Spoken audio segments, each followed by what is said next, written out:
Alhamdulillahirabbil alamin wa bihi nasta'in wa ala umuri dunya wassalatu wassalamu ala rasulillah ajmain amma ba'du. Allahumma shalli ala sayyidina Muhammad al-fatih lima ughliqa wa al-khatimi lima sabaq nasiril huda wal hadi ila siratal mustaqim wa ala alihi wasallam.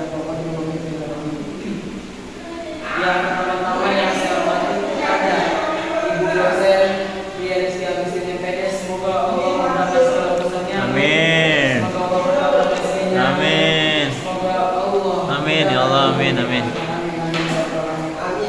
Dan yang saya hormati kepada kawan-kawan perjuangan, semoga Allah selalu memudahkan rezeki mereka dan Allah selalu limpahkan rezeki mereka. Amin amin ya rabbal alamin. Langsung saja di sini saya akan menjelaskan tentang hubungan antara pendidikan dan peserta didik. Ya.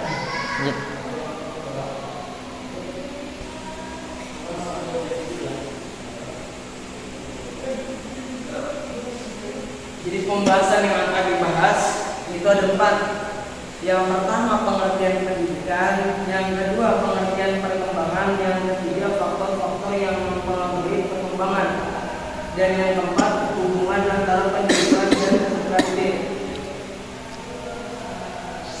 Pendidikan sebagai usaha sadar dan itu sebagai pendidikan merupakan sebuah proses yang di dalamnya terdapat tujuan, misalnya saja orang tua menyekolahkan anaknya melalui fungsi-fungsi pendidikan.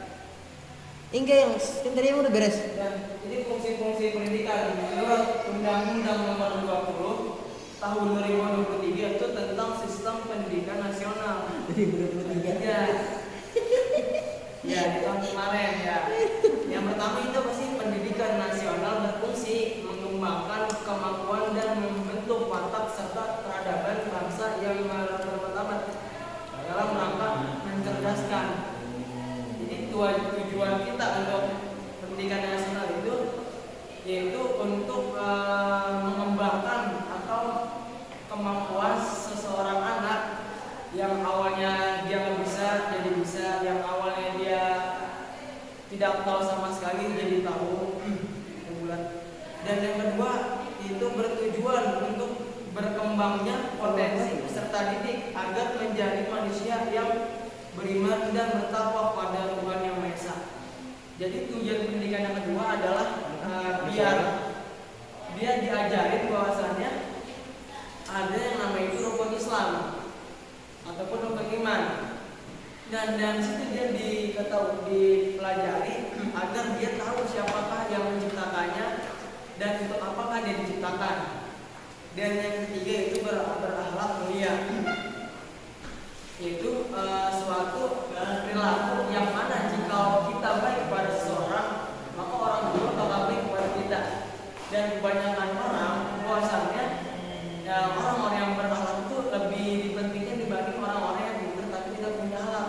Sedangkan orang yang berakhlak pasti orang tersebut bakal berilmu. Sedangkan orang yang berilmu belum tentu dia berakhlak. Yang ketiga yaitu pengertian perkembangan peserta didik. Apa sih itu pengertian? Apa itu yang dimaksud perkembangan? Tentu saja kita sangat sering mendengar kata perkembangan sekaligus maknanya setiap kita pasti berpikiran berbeda tentang pengertian dan arti dari perkembangan tersebut. Sebelum itu kita perhatikan terlebih dahulu pengertian perkembangan menurut para ahli. Menurut Kasiran 1983, perkembangan mengandung makna adanya pemunculan sifat-sifat yang baru yang berbeda dari sebelumnya, mengandung arti bahwa perkembangan merupakan perubahan sifat individu menuju kemampuan yang merupakan penyempurnaan dari sifat-sifat sebelumnya. Jadi perkembangan itu suatu kayak perilaku. Contoh semisal dulu kita masih ada malas-malas, dulu kita masih punya sifat rasa masih kurang semangat, dan adanya perkembangan itu biar kita bisa berubah berubah yang jadi awalnya tidak semangat jadi semangat. Makanya itu semua kegiatan ataupun semua tujuan itu butuh dalam perkembangan. Abdul. Gua pegang. Dan sampai ini jawab sama rokok. Halo. Halo di dunia. Ayo. Yang keempat yaitu konsep-konsep perkembangan anak peserta didik. Jadi konsep dasar perkembangan meliputi ada 4. Yang pertama pertumbuhan, perubahan yang artinya perubahan yang bersifat kuantitatif, baik perubahan secara alamiah maupun hasil belajar. Jadi pertumbuhan itu suatu ukuran atau sifat yang berasal dari kuantitatif ataupun berasal dari alamiah maupun itu hasil belajar. Dan yang kedua itu kematangan atau maturation, yang artinya perubahan kualitatif fungsi fisik organisme dari tidak siap menjadi siap melakukan fungsinya. Perubahannya alamiah dan hasil belajar. Jadi kematangan itu contohnya misalkan kita ingin menjelaskan ayat-ayat Allah atau Al-Quran, yang dimana jika kita sudah punya kematangan, maka disitu kita bakal siap untuk menjelaskan apa yang kita ingin jelaskan. Yang ketiga itu belajar, perubahan yang artinya perubahan perilaku sebagai akibat pengalaman disengaja atau bertujuan atau terarah baik secara kualitatif maupun kuantitatif. Jadi konsep dasar yang ketiga belajar, itu belajar apa? Belajar yang mana belajar ilmu itu ada orang yang dia udah pernah mengalami ataupun yang ingin bertujuan ataupun terarah baik. Jadi belajar itu suatu kegiatan yang wajib untuk peserta didik ataupun anak-anak sekolah ataupun pesantren. Dan yang keempat itu latihan, yang artinya perubahan perilaku yang bersifat mekanistis dan lebih banyak menyentuh aspek psikomotor organisme sebagai akibat pengalaman disengaja bertujuan terhadap secara kuantitatif maupun kuantitatif. Jadi konsep dasar yang keempat itu latihan. Karena apa? Karena jika emang kita ingin menjadi peserta didik, jika kita nggak ada konsep ingin melatih diri kita, yang awalnya kita nggak bisa, yang awalnya kita belum ada pengalaman, dan semakin banyak kita latihan, maka juga kita semakin gampang dalam mengerti apa sih itu peserta didik. Apa? Ya. Terus lanjut itu pengertian peserta didik. Tadi itu yang saya jelaskan konsep-konsep peserta didik, dan sekarang saya menjelaskan pengertian peserta didik. Jadi pengertian peserta didik menurut para ahli. Yang pertama menurut Simonian 1997, peserta didik dalam arti luas adalah setiap orang yang terkait dengan prosedur pendidikan sepanjang hayat, sedangkan peserta didik dalam arti sempit adalah setiap siswa yang belajar di sekolah. Jadi kalau menurut para ahli itu artinya dari menurut peserta didik, sedangkan kalau saya peserta didik itu adalah seseorang yang dimana dia itu sedang menuntut ilmu ataupun dia yang sedang diajar oleh seorang guru. Dan yang ketiga itu Departemen Pendidikan Nasional 2003 menegaskan bahwa peserta didik adalah anggota masyarakat yang berusaha mengembangkan dirinya melalui jalur jenjang dan jenis pendidikan. Dan yang ketiga dari penelitian para ahli bahwasanya peserta didik itu adalah anggota masyarakat yang mana masyarakat itu sedang berusaha apa? Mengembangkan dirinya untuk menjadi orang yang bisa di bidang apa saja ataupun yang ingin belajar maupun di sekolah ataupun di pesantren. Dan yang ketiga menurut KHD mendidik dan mengajar. Dan yang ketiga pengertian mendidik menurut KHD pendidikan dan mengajar adalah proses memanusiakan manusia sehingga harus memerdekakan manusia dari segala aspek kehidupan baik secara fisik, mental, jasmani dan rohani.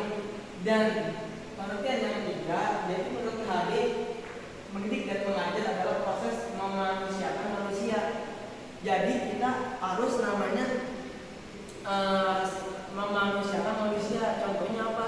Kita saling membantu sehingga harus memerdekakan manusia. Jadi kita yang awal kita seorang guru, yang mana guru itu orang yang mulia, dan yang mana seorang guru pasti memiliki murid. Nah, bahwasanya murid itu adalah orang-orang yang di bawahnya guru. Nah, kita sebagai orang yang mengajar pada anak murid itu kita harus namanya tidak boleh merendahkan atau mengecilkan sampai membuat dia itu sakit hati dan segala aspek kehidupan baik secara fisik, mental, dan sebagainya terhati.